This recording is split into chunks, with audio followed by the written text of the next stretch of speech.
খুব সহজেই আজকে বানায় দেখামু দুধ পুলি পিঠা। এই পিঠা খাইতে এত মজা আর কি কমু, তাই চলেন শিখে আলান। শুধু আমি খাইলে হইব, আপনাদেরকে তো শিখতে হবে। তো এই যে প্রথমে গুড়গুলি কুচুর মুচুর করে কাটটা, তাহার পরে চুলায় নাইকেল দিয়ে ভাজিয়া ভুজিয়া, তাহার পরে এই যে এই মিঠাইটা দিয়ে দিলাম। তাহার পরে চাইলে এখানে একটু সাদা তিল দিতে পারেন, আমি এবার সাদা তিল দিয়ে দিছি।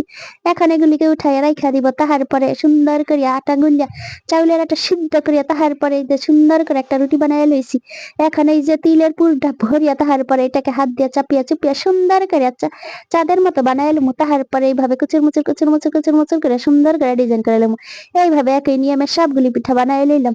তো বড় ভিডিও আপলোড করা আছে, সেখান থেকে বিস্তারিত দেখে নিবেন। তাহার পরে এগুলি একটু হালকা ভাজিয়ে নিব। এইভাবে ভাজিয়ে নিলে পিঠাটা খেতে খুব সুস্বাদু হয়।